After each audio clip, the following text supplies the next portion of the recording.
Welcome to season 15 of Middle Ground with JLE, where we treat you like family. That's the theme song, Detroit Love, off my first album, The JLE Experience. On music copyright, don't mute on Facebook. I always need to say that. We got another amazing guest for you today. We have emotional mastery coach for high-performing leaders, public figures, and celebrities. Help you regulate under pressure, lead with presence, and protect your peace while you win. Author, speaker, writer, Red Carpet Business Expo Chief Executive Officer, Lisa Drew, ED.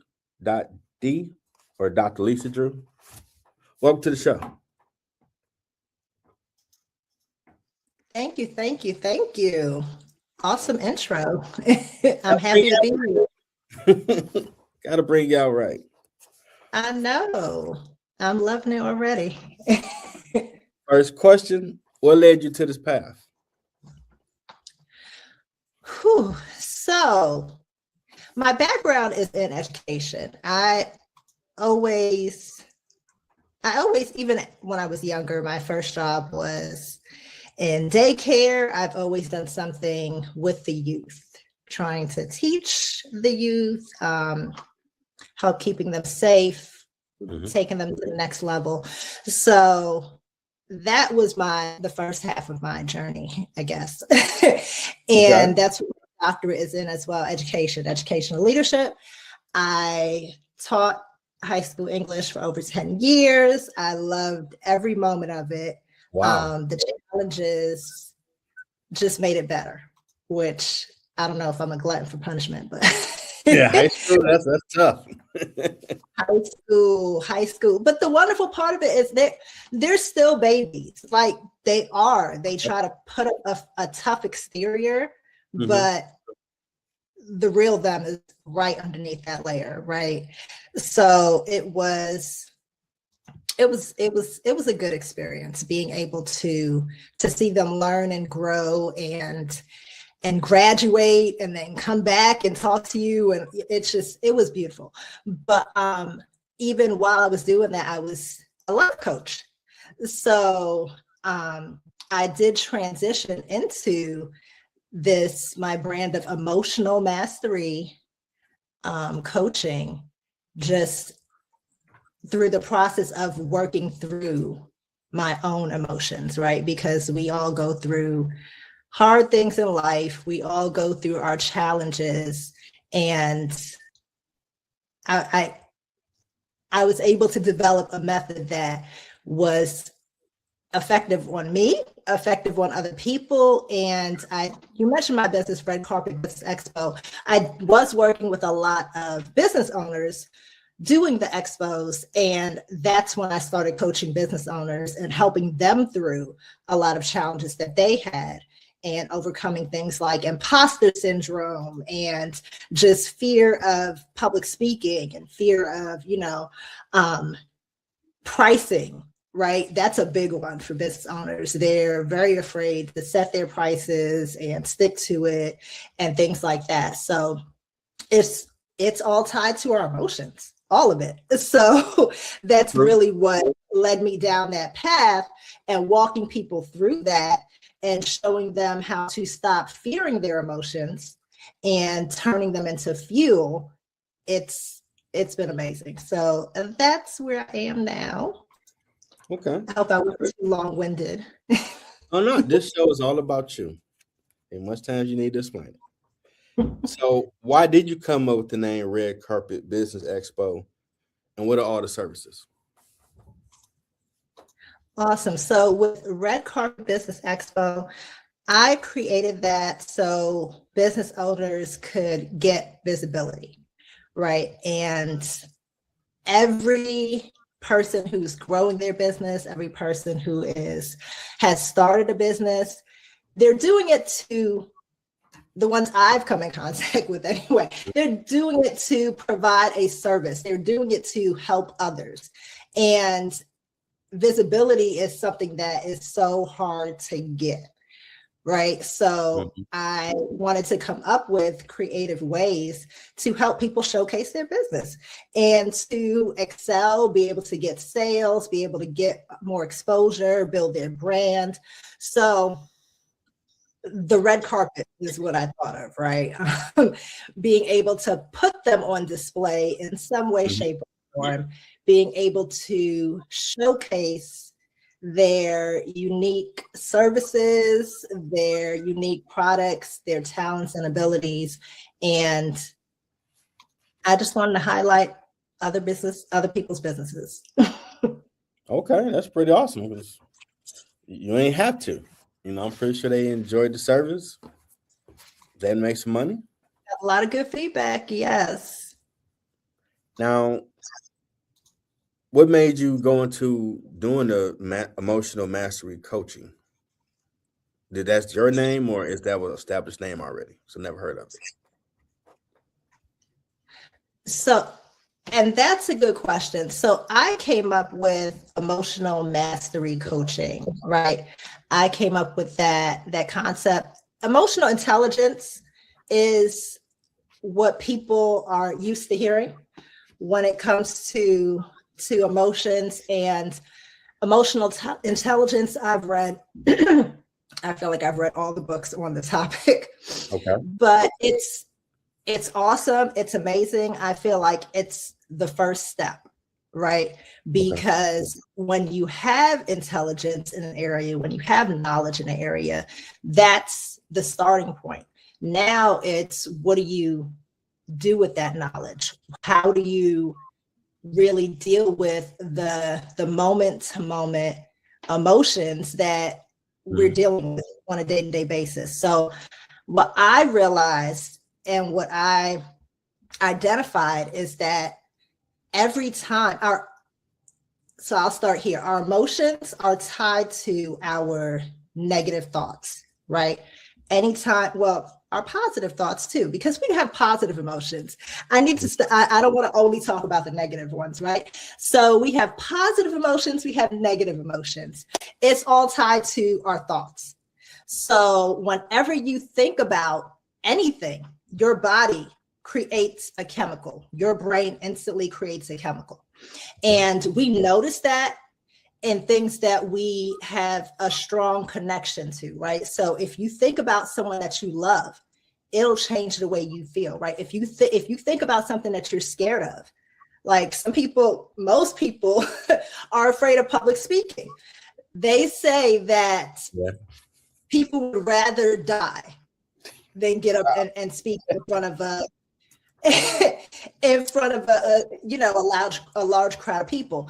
So people who are afraid of public speaking, even the thought of getting up on that stage, if something happens and their boss says so-and-so is running late, they can't introduce our speaker, I need you to go up there and introduce them, here's the mic. Flood the butterflies in your stomach, the nerves, you start shaking, like you have a physical reaction to something you're scared of, right? And we only notice it with the things that we're very afraid of and the things that we're very in love with, right? That's when you notice it the most, because you pick up on it. But it happens with everything, and it happens so quickly, right? So if I were to bring up a topic that you were like, whoa, we can't talk about that on my show, you're going to have a reaction to it. Like, you're going to have an internal reaction. Now, I realize that is your fear response. That's fight or flight. And it's actually fight, flight, freeze, or fawn. So whenever you have an emotion, a negative emotion, your body automatically goes into a fear response, automatically. And unless it's something, huge, you may not even notice it. So we're going through our day being pushed into these miniature fear responses all throughout our day without even noticing it. And by the end of the day, you feel exhausted. By the end of the day, even if you haven't really done anything, because all it takes is a thought. You're not actually in danger, but your brain doesn't know that. Your body doesn't know that. Your emotions are instant, and that fear response happens without you even realizing it. And that's something that takes a while for people to really grasp, especially men, right? Because they're like, I'm not scared of nothing. I wasn't scared. You don't have to be scared. It's not a logical thing. It's an automatic, just instinct, type of thing. So I teach people how to, first of all, come into awareness about when you're going into that response, becoming more aware, becoming more in tune with what's going on in your body, your mind, your spirit, all of that, becoming more in tune with yourself and when you go into that response. And I teach them different, quick and quiet breathing exercises that you can do to bring yourself back to reset your fear response. And then things like reframing is very powerful, because oftentimes it's not what's happening to us that's the bad part. It's the story we're telling ourselves about it, right? Because, we've been on this planet for a while. It's a lot of things that happen that end up being, it seems like it's the worst thing ever, but we figure it out. We find a way through it. We find a way around it, depending on the story you tell yourself. And two people could grow up in the same household, right? Could be abusive parents, could be a bad situation. One person tells themselves, this is the reason I'm not going to be like that. I'm going to be better for my kids. I'm going to be better for my family. The other person tells themselves, the reason this happened to me is because I'm not worthy of love. I'm not good enough. And both people will end up being right. Both people will end up living out the story that they told themselves. So that reframe in that moment when you're trying to bring yourself, back to calm, that reframe is so important. The story that you tell yourself in that moment about what's happening is going to change the outcome. Because we can't always control what happens to us, but we can control what happens inside of us. A lot of people tell you can't, but you can. You can. And that's my journey. That's what I help people to do. And it has been amazing since I've been on this path. It's awesome. Now, what are the differences in coaching celebrities, public figures compared to everyday people? Not much. Okay. Everybody is the same at their core. And you see it too, right? You see it in the situations that they get themselves into. It's a lot of the same, and people are, usually in shock and in awe, and people have a lot to say when public figures get caught up in scandals, right? Because we think that they're different. We think that they have something figured out that they don't have figured out. We hold them to a different standard.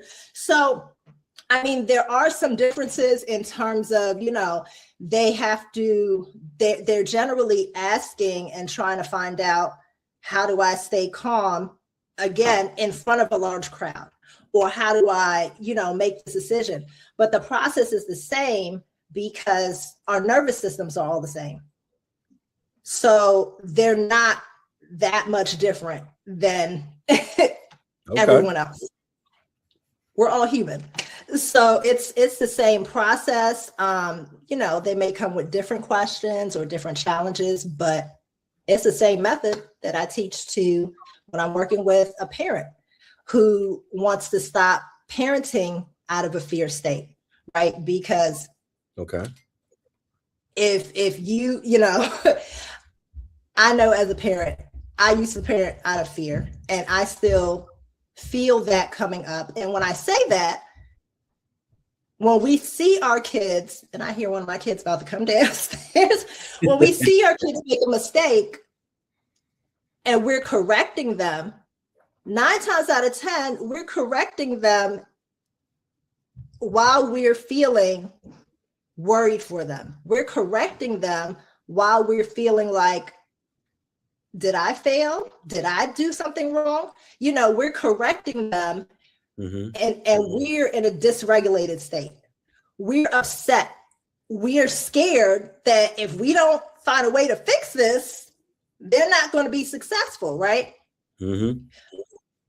But if we parent from that state, if we lead from that state, if we, you know, if we're on camera in that dysregulated state, it's going to show. It's going to show. And the kid is going to feel, they're not going to feel the love that you think you're expressing. They're going to feel that you're upset. They're going to feel that you're fearful, and they're going to become more fearful. They're going to become more anxious. And that's a big problem with our youth of today. A lot of them are just so anxious and nervous about everything, but they're getting that from their environment. They're getting that from their parents. They're getting that from the teachers. And I can say that because I used to be a teacher. The teachers are fearful because if you don't learn this, it's going to look bad on me. If you can't pass this test that we're about to take, they're going to think I did something wrong. So it just kind of snowballs and keeps going. But it's the same method for everybody, because it's the same pattern that's going on in everybody. Okay, because I mean, I guess regular people, you'll look at it. You worked that hard to get all that, and you did what to jeopardize it?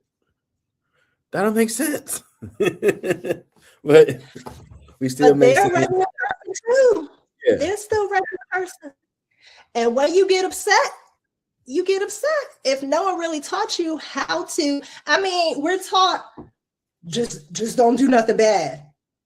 Okay, but what does that mean when your emotions are raging?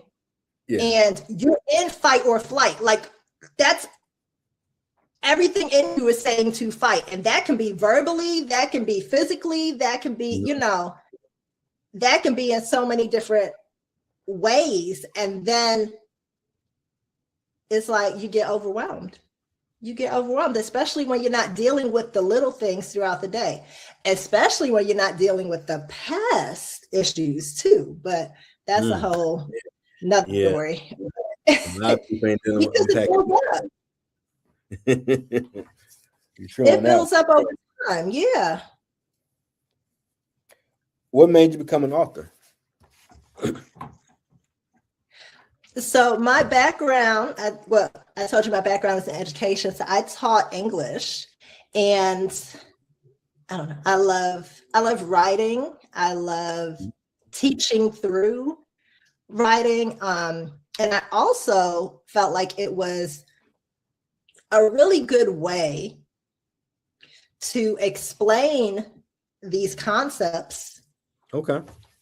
Actually being there to explain it, right? Because I want people to be able to to pick up a book, to pick up one of my workbooks or one of my books or whatever it is, and be able to understand the completeness of what I'm teaching.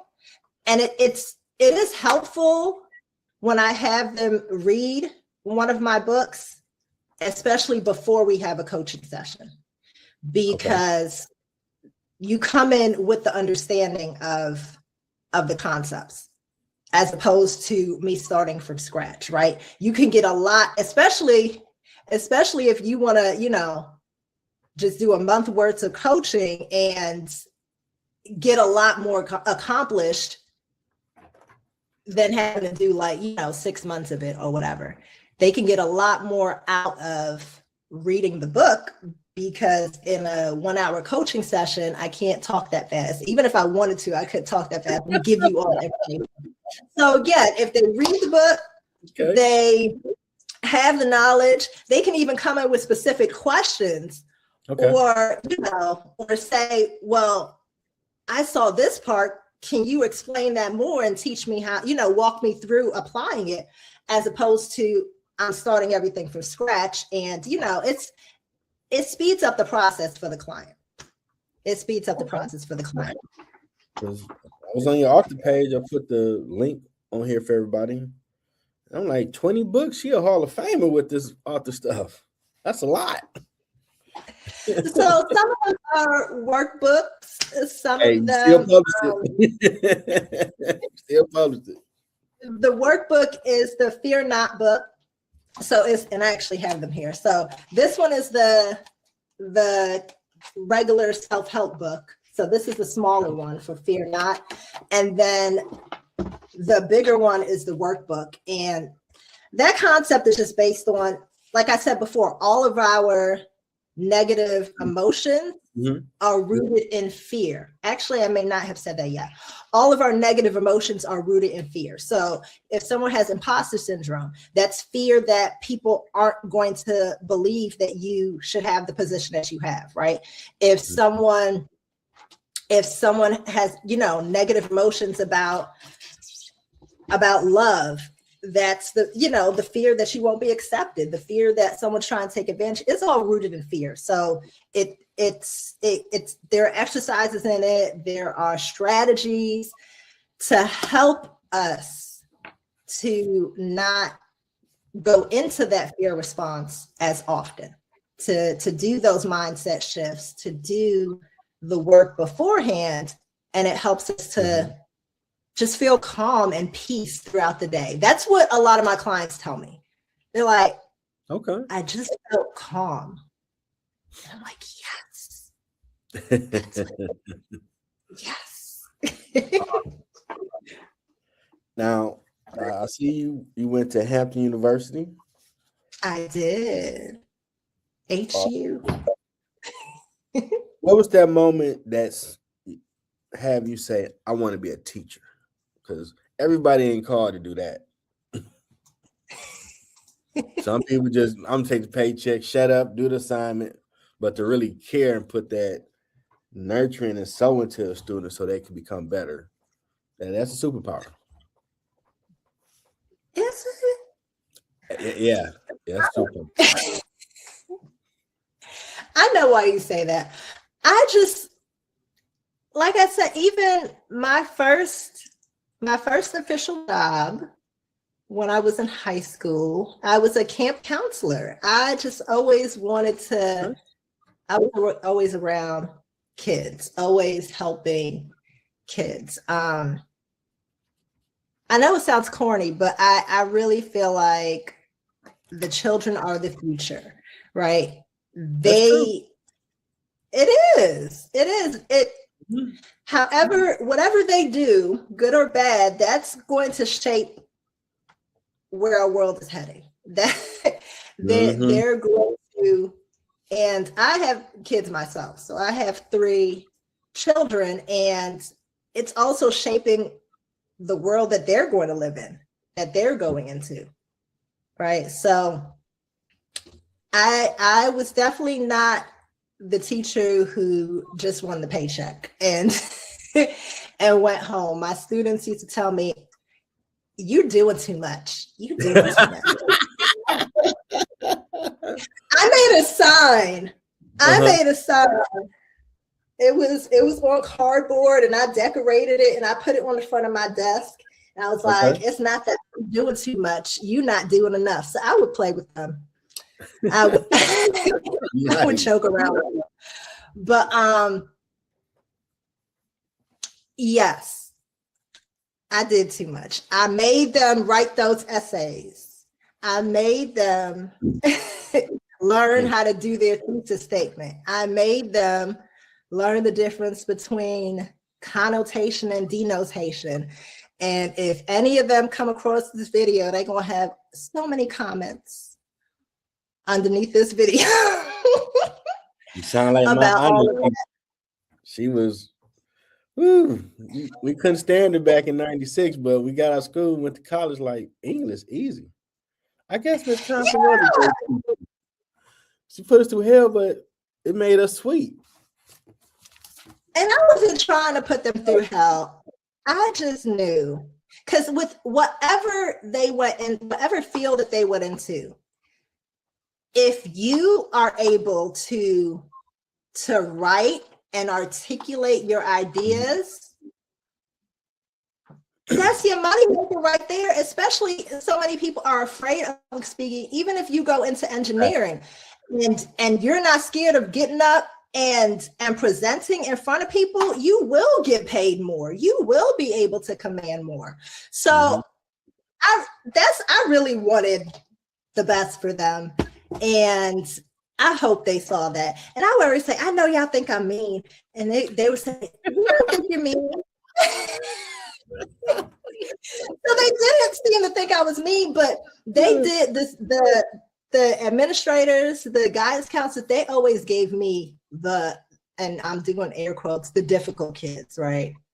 Because they're like, well, they're not going to mess with you. They listen to you. But I think a big part of it was that when I gave them their assignment, when I gave them the work, I expected them to do it, right?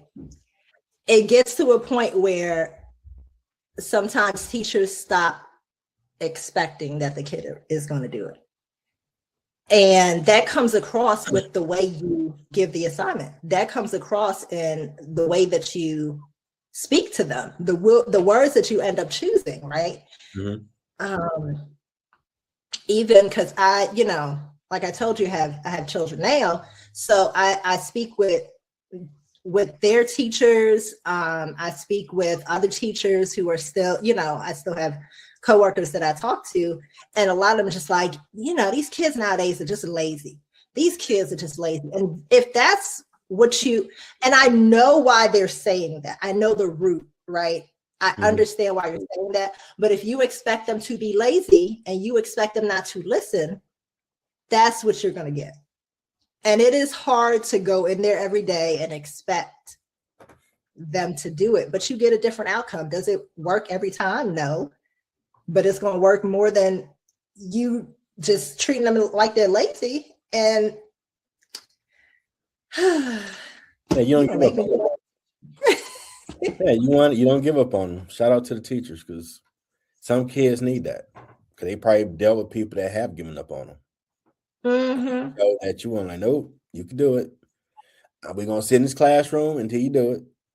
And they see, they probably get her like, hey, that catapulted me to becoming who I'm supposed to be.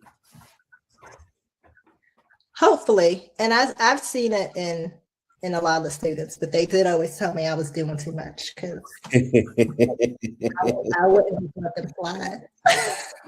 As you told you, that's the crazy part. We used to complain at the trade library, like, man, why we doing all this 15-page Julius Caesar crap? This sucks. All right, we done training. Now let's get to work. Let's fix it. Let's do it. Turn it in. But shout out to Miss Constant, man, because Wayne State English, like, man, what? Man, I can write 10 pages freestyle. What you want? Yeah, but she believed in you, and you felt that. Yeah. I ain't gonna lie, I did break free senior year. Like, I had enough honors, and I just want to be free, just get my degree, put my feet up a little bit. But Jeff, you done gave me enough. Trust me. And the bad thing they did too, all the kids that had regular, not really challenging English, they gave all them her. I'm like, people had to go to night school to get that English 7 pass, because she was throwing out F's like cakes. So they weren't prepared for that level of work. So teachers, y'all superheroes, for real. Well, thank you. I appreciate that. Now, I really do. Oh, for real. Now, what do you like about doing the workshops and speaking events? The transformation. Okay. I enjoy taking the audience on a journey. Taking them on a journey. So painting the landscape of where we are now, the skills that they're going to learn, and showing them the outcomes of how it could be once they develop and learn those skills. The journey, because a lot of people don't know that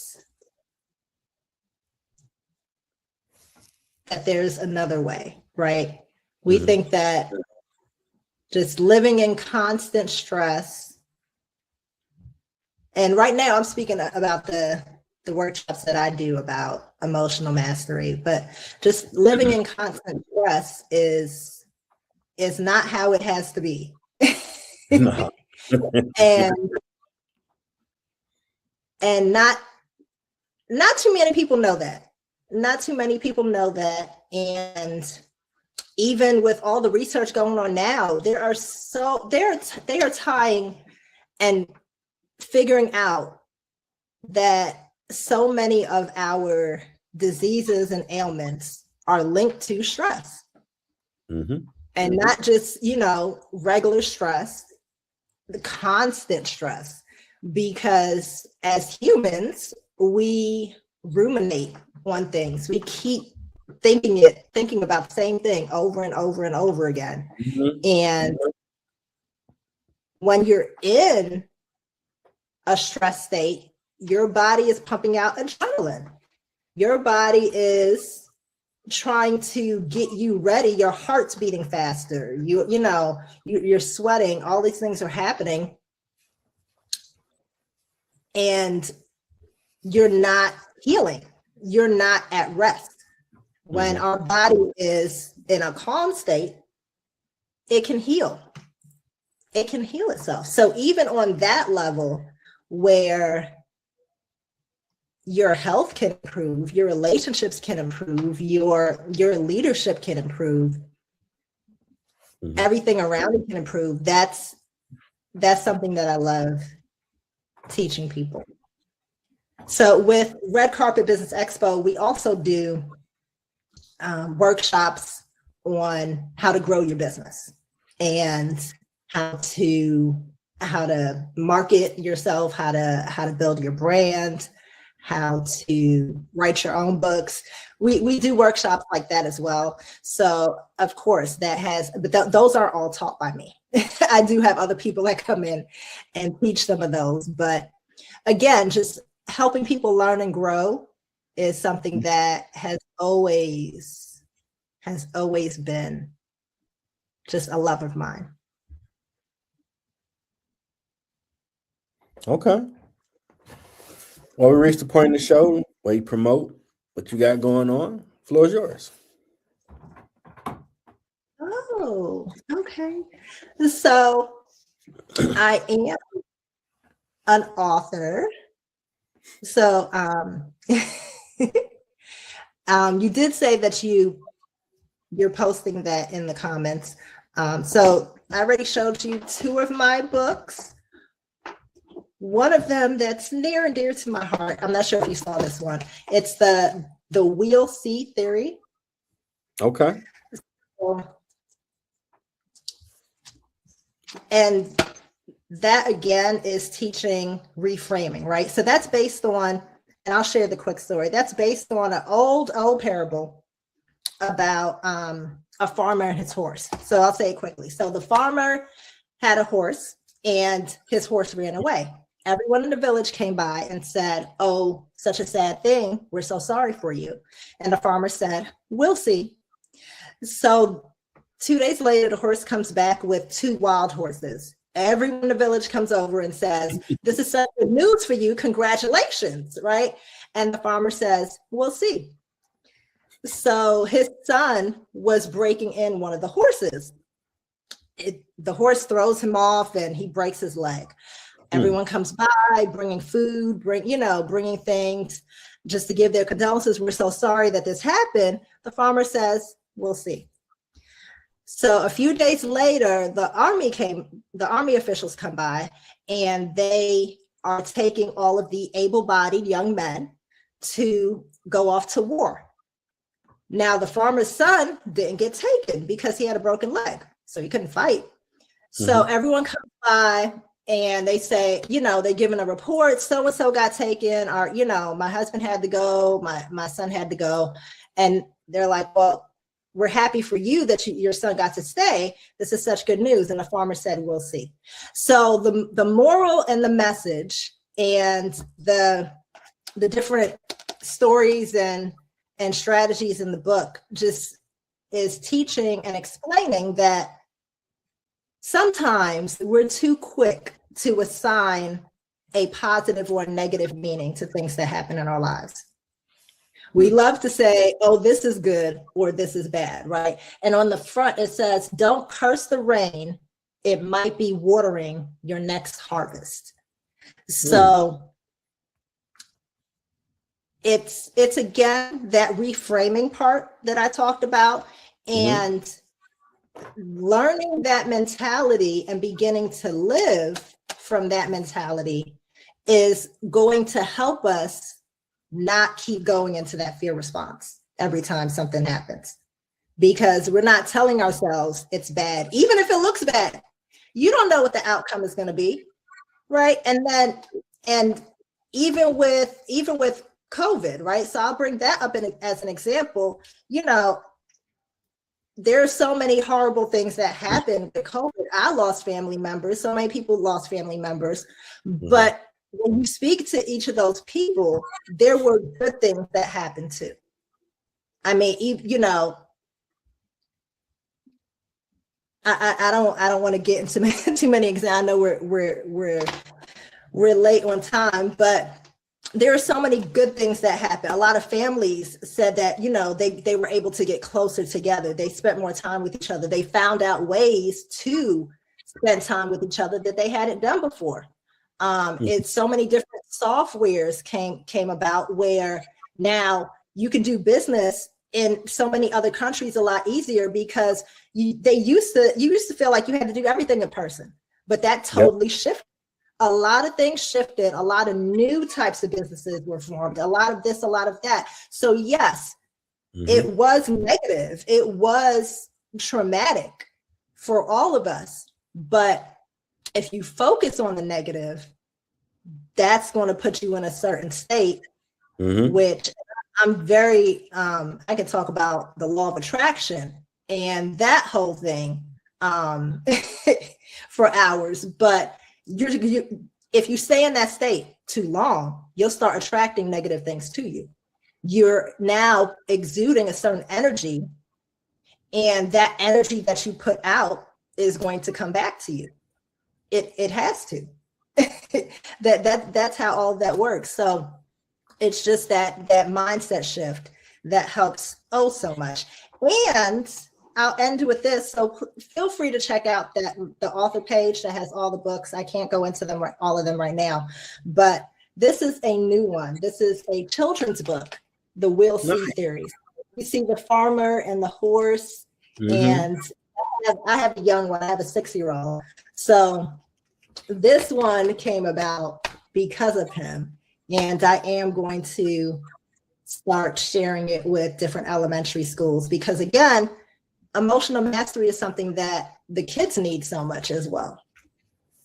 So that's essentially it. I do have, I can post my LinkedIn page if people want to reach out and connect. And if there's any speaking opportunities that they want to think I'll be good, a good fit for, that'll be wonderful as well. And just different partnerships or collaboration, that would be awesome too. But this was great. Thank you for having me. And we're done. To be here. Yeah, we're not done yet. This is just a segment. I appreciate it felt like you were wrapping up, so I was just making sure. No. We at the segment where it's all about you. Take all the time you need to get whatever you got going on out there. The show is all about you. What made you awesome?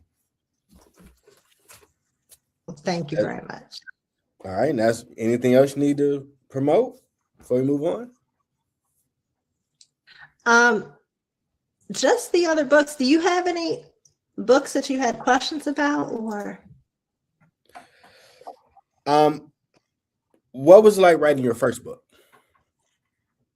Oh, stressful. That's stressful. It was. So I'm glad you asked that.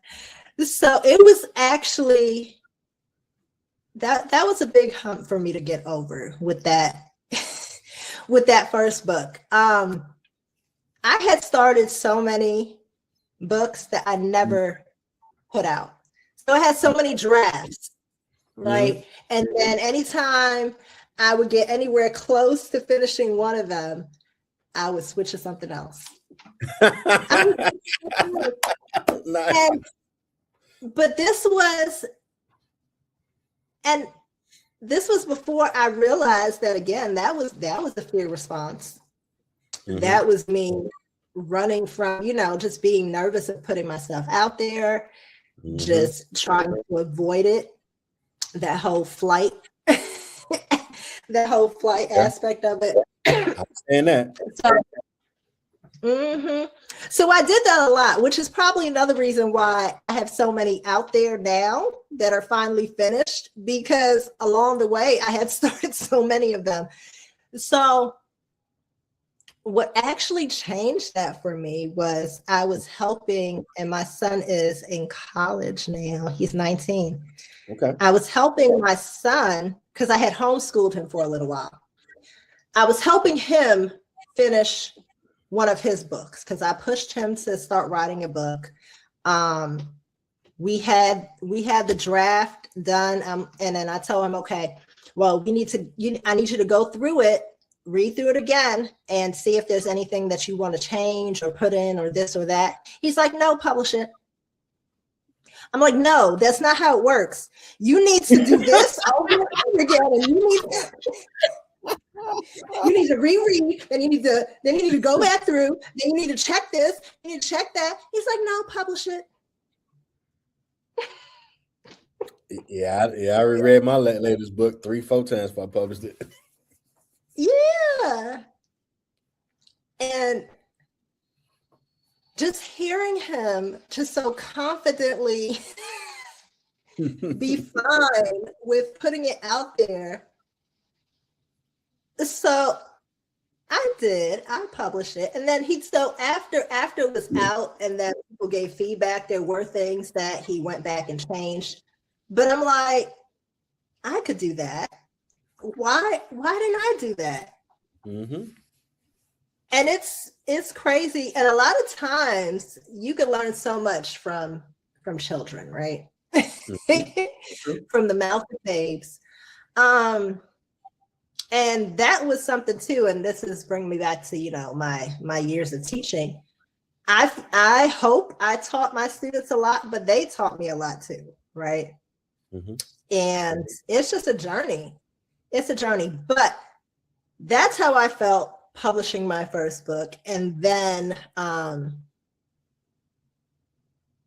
it just kept going from there. After I got over that initial fear, which is something that is something else with the whole fear not and switching your mindset, because when we finally face whatever fears we have, we realize it wasn't that scary to begin with. Like, the thoughts that we had about it were scarier. The fact that we kept thinking about it and we let it make us freeze. We let it stop us, right? That was the worst part about it. When you actually do the thing that you're so afraid of, you realize it wasn't that scary. And I don't mean dangerous things. Anytime. Oh, I'm sorry. Go ahead. What was your emotion right after you hit send for your first book? It was a rush. Okay. It was a rush. Shock. Like, wow, you actually put that out there. Okay. It was still some fear. It was still some fear there. So I do the self-publishing through Amazon. So what's good about that is that it doesn't actually publish it right away. It No. goes through their checks and their, Mm-hmm. excuse me, and their whole system. But I do feel like what made me feel a little better about it was that I knew I could always go back and re-edit if I needed to. Right. Mm-hmm. Because even now, some people, people leave comments and say, well, it should have had this. And I'm like, well, here we go. I'm gonna change, and I'll go and redo whatever whole section. Cause I'm like, if that'll help the people understand it better, then Okay. thanks for giving me free advice about what's, if I get a bad review, then that's not, I paid for it that way. It's not really free advice, but Mm-hmm. I still go back and edit. I still go back and add stuff or change stuff. So I'm still obsessing over them, but they're out there. They're out there. Yeah, because it's a different feeling when you do it. Because I've been told. Yeah. How did you feel the first time? Well, I was procrastinating because I wrote it in less than 2 weeks back in Nice. 21. But Mm-hmm. I wrote about getting my degree and some most inspirational quotes. But in telling my story, I attempted suicide in high school. Like, no one knew. So I'm like, you put that in there. Oh, I ain't publishing this. Oh, never publishing this, but But God got on my head months later, like, you need to put it out here. Amazon got some go research it, and I found the KDP. I still was trying like this. I'm not gonna hit send. You just get a feel like somebody pulling your ear, like, okay, hit send. And it wound up helping somebody that I met on Instagram that really was about to do it. So that made me start looking at it ain't about you. Whatever gifts God, you got to put them out there to the world. But yeah, I was never gonna put that out there. Like, oh no, they're not gonna clutch my imaginary pearls. They don't need to know that about me. Oh no. Mm-mm. But now it's like, okay, well, what I need to write about now? What's this story about? What's this about? And some people still are paralyzed. To me, it's like paralyzed to write. Just write it down and put it out. But that's a great fear for some people that are writers. Like, wow, I really want to do a book. Like, just go ahead. Oh no, it ain't hard to start. You can talk to technology, it'll do it. No, I can't do it. Like, wow, some people really ain't ready for that next step because it's going to open doors in you to do other things as well. Mm-hmm. And also that. Mm-hmm. Go ahead. No, I was going to say that's that fear response. Mm-hmm. They're stuck in that fear response, which I didn't realize that's what was stopping me before. Yeah, because you got 5 out here. You deep in these streets. You're doing half court like Steph Curry. I'm like, get that one. You have 5, don't you? Yeah, I got 5. You got 20. Like, oh, see, I got to get on her level. Now, what has been your biggest challenge on your journey? Whew. That is a good question. So I would say that my biggest challenge is learning how to master my inner world while building my outer one. So those moment to moment situations where doubt still comes up and feeling like you have to juggle it all. It's deep. Yeah, I feel like that's been my biggest challenge.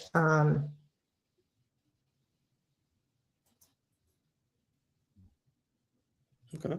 But I feel like I also turned it into my biggest power because I feel like I had to get good at at juggling it all and not allowing it to overwhelm me, if that Okay, makes any sense. I get it. I feel like it was like, okay, well, either I'm going to figure this out, or it's gonna mess me up, right? Mm-hmm. Either I'm going to learn how to swim over this wave, or I'm going to get drowned by it. It was like a sink or swim moment. Okay, I understand that. Now, You sound like you had a story about that. well, even I doing hear. this, I just wanted to just do one season. I had no idea it'd put all those titles down there. I was just a music person. That was it. Mhm. And once I started doing this, which wasn't to interview anybody, and to see now over 300 some episodes, 15 seasons, you couldn't tell me that when I was about to graduate in 2020. You're going to be doing this. Like, no, I'm doing music and maybe something else, but I ain't trying to interview. I'm an introvert, extrovert. I don't like people like that. No, I won't talk to them like that. Can't do it. It's amazing. I do music. I don't even tell people I sing. Like, I ain't doing that. So to see the growth, like, wow, Yeah. I didn't see that. Some people like we saw that in you, but you just weren't comfortable really being you. So I understand that because you got to find that comfort. Nice. Yeah, that's Now, true. in your words, what's been your biggest impact in the community?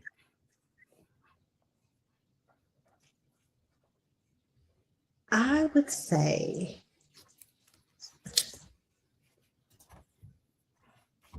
my biggest impact has been working with business owners and helping them get over their fears, because I've also seen the impact that they are able to have on others. Okay. So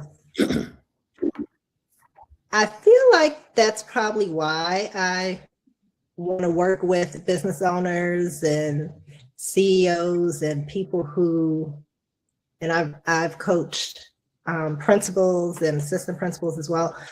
Just they reach so many others, so that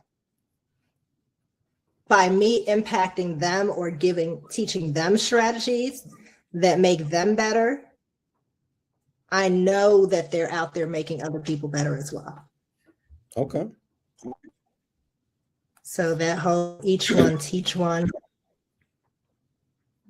where you throw a rock into the lake and those ripples go out. I think that's been my biggest impact. Nice. Now, hope makes you feel very comfortable giving that Nietzsche type knowledge for the Yoda game, as I call it. What advice you have for someone trying to find their purpose? Purpose is such a big purpose is such a big word. So the advice I would give to someone trying to find their purpose is to stop searching for their purpose like it's something outside of them. I feel like purpose isn't found, it's revealed. And especially nowadays, a lot of people think of purpose like a job title or a business idea or this big accomplishment, right? But in reality, purpose shows up in patterns, and it lives in that thing that keeps pulling you. So think about the problems that you can't ignore, the moments where you feel most alive or most frustrated. and start there. I would tell people to pay attention to what moves you emotionally. So that's not only things that make you happy, but things that make you angry, things that break your heart, things that people are always coming to you for, right? Because those things are going to point you towards what matters to you most. And when you pursue the solutions for those things, that's when you'll feel most alive, right? Because I feel like when people are searching for their purpose, that's what they're looking for. What can they do that'll make them feel alive? What can they do that'll make them feel like they've done something on this planet? Mm-hmm. So that's what I would say. The things that you've survived, the things that you've overcome, and stop waiting until you feel ready. And notice when you're avoiding, because I know we both spoke about we've done that, right? Mm-hmm. But that's that awareness piece, becoming more aware of when you're procrastinating and working through that, pushing through that, because it's not about perfection, it's about movement. Clarity comes from movement. And even like publishing the books, like I was talking about, even if you make the move and you realize you could have done something differently, you can go back and fix it. Or you can fix that problem in the next book that you write or whatever it is, right? That forward motion is going to stop you from overthinking, and it's going to keep you on track. So it's kind of like something I would always tell my students. You need to start moving. A lot of times, if I was teaching my students a new skill, or they had an assignment to do, if they didn't know how to complete the assignment, they wouldn't do anything at all. And honestly, that's what we see nowadays, right? Because those students who are in the back of the class with their head down, or they seem like they've checked out, they're in a freeze state. Because we talked about fight, flight, freeze, or fawn. They're frozen. They don't even want to try, not because they don't care. A lot of times they do care, because they're scared to fail. They're scared to fail, so they don't even try, right? But I always tell them, if you take the first step, if you do something, I can help you. And I tell them, I can't steer a parked vehicle. That's dope. As long as you're in motion, even if you're going in the wrong direction, I can show you how to I can turn the wheel and go in the correct direction. But sometimes just getting them to do anything is hard, because they're just stuck. They're just stuck. And that's students, that's business owners, that's, even business owners, they get to a certain level. It's not that they're not doing anything at all, right? They get to a certain level, but it's this one thing that's going to take their business to the next level, and they're scared to do it. Okay, let's get started.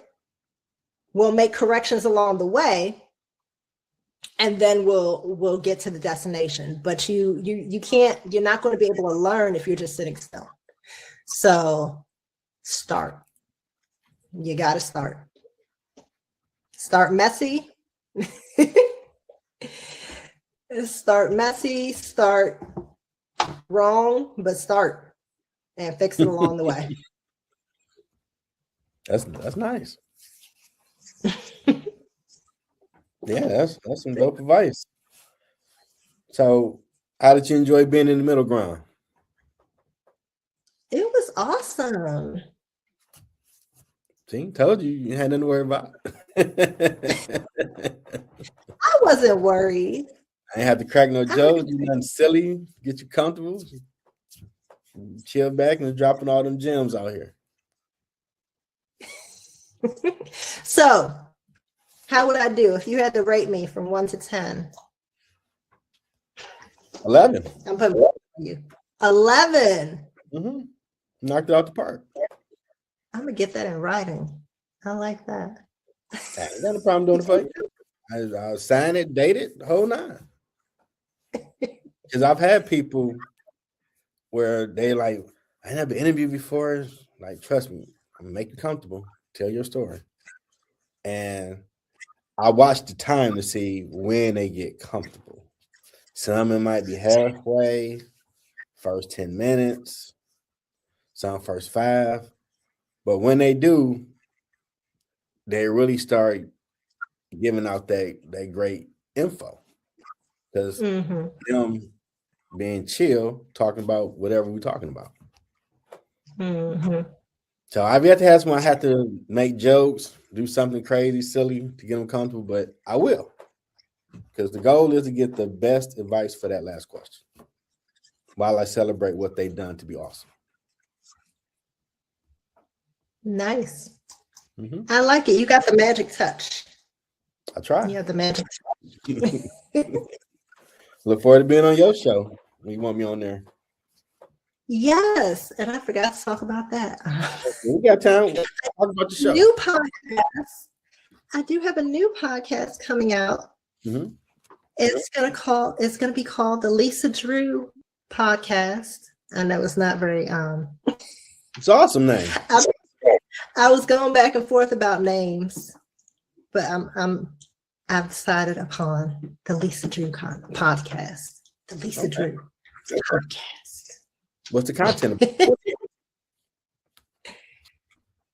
So it is going to be about emotional mastery. It's going to be about life coaching. And I am going to merge it with Red Carpet Business Expo and then also have business owners on there so that they can talk about their path to emotional mastery. Nice. I'm going to try to weave it together. But mainly, it's about helping people to overcome their fears, overcome their challenges so that they can accomplish their goals. And then honestly, it's a lot of people that I meet who have accomplished great things, but they're not enjoying what they've accomplished because they're stressed all the time, because they're fearful that something's going to happen and it's going to get snatched away. So that's part of it as well. The journey, the emotional journey, the inner work. So when's it coming out? So we talked about it. I did my first interview last week. Okay. So I'm going to post that. I'm going to post that Wednesday. And where can we find it? YouTube right now. Okay. My YouTube channel. So I think I should be able to post that like in the comments. Is that how this works? Yeah, what's your YouTube channel?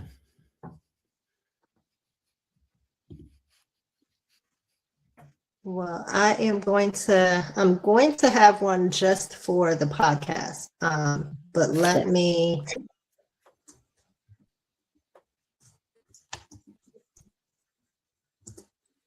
I could give you the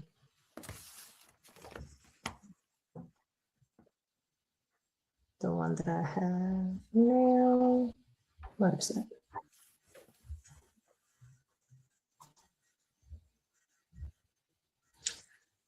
And then I am going to also have it on Podbean. Okay.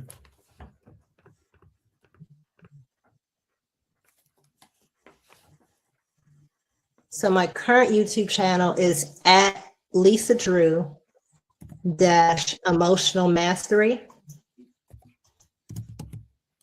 So at Lisa Drew Emotional Mastery.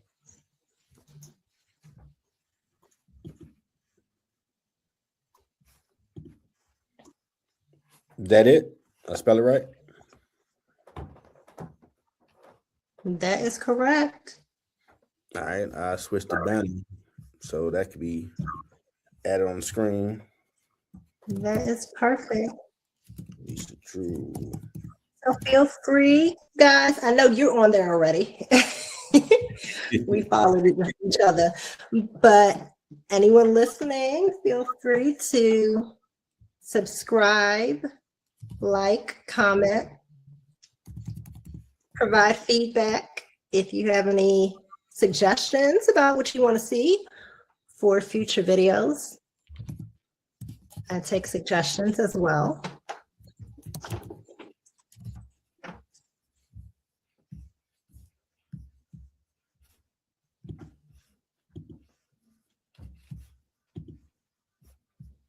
There we go. And that'll be across the screen.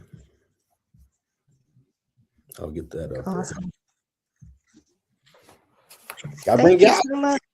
You first class around here. I see. That's how we do it, guys.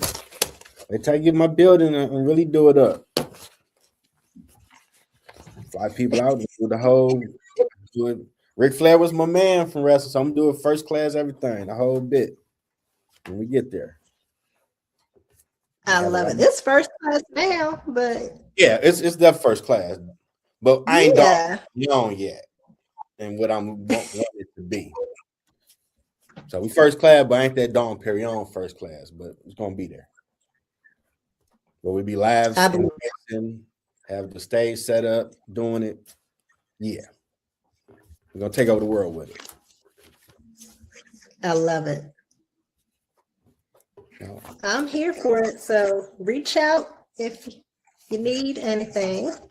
Oh, I'm definitely going to be hollering at you about coach because I need help get my thing better than what it is. Get it out here. Awesome.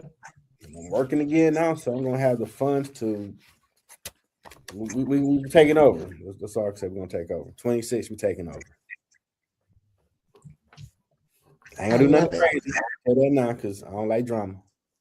But we taking over. Ain't gonna be no scandals with like they got Jefferson. Nah, they lying on me. I always got somebody with me. I got a witness. I ain't do it. I wasn't there. Nowadays, you have to have a witness with you. Man, I'm telling you, like, man, I wasn't inappropriate in nothing. I said, I'm watching cartoon. What are you talking about, man? He was right there with me. Like, don't. I watched DuckTales coming up. Scrooge Duck taught me a lot. You get your money up, you don't lose it on no foolishness. No. No people with it. That's the goal. Absolutely. That's the goal. Any final words before I bring you out? You get back to your family, do what y'all do for the rest of the night. I know I'm about to put the little one to sleep. So, final words in closing. So, thank you again for having me here. This was awesome. I felt very welcome. And I forgot the applause. I love the applause. Maybe that's why I like speaking so much. I'm like, ooh, applause. I'll take it. Yeah. Forgot to I love it. Introduced to had applause hit. Trying that out to get better. But go ahead. Yes. So final words. Our inner world is just as important as our outer world. And actually, it's our inner world that creates everything around us.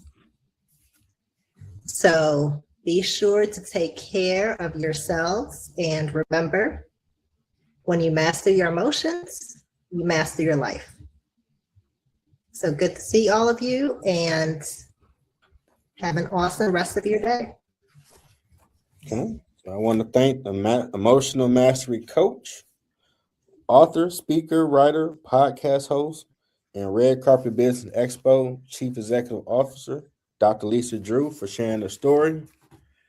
Like, subscribe, check it out, tell people about it, because after all hearing this goodness, if you ain't doing nothing with yourself, you procrastinate. And ain't nobody else but you. Sorry, we can't give you no more excuses. You gotta try. You gotta do something. Mm-hmm. And another hour, season finale ground floor be coming up. So y'all stay safe, enjoy your weekend. And we got a new episode next week. Till next time, everybody. Bye, everyone. Thanks for tuning in to Middle Ground with JLE. Hope you enjoyed the show. If you want to buy my products, go to Amazon.com for my books or my music. Like, subscribe to my YouTube channel, Middle Ground with JLE. And more to come. See you next time.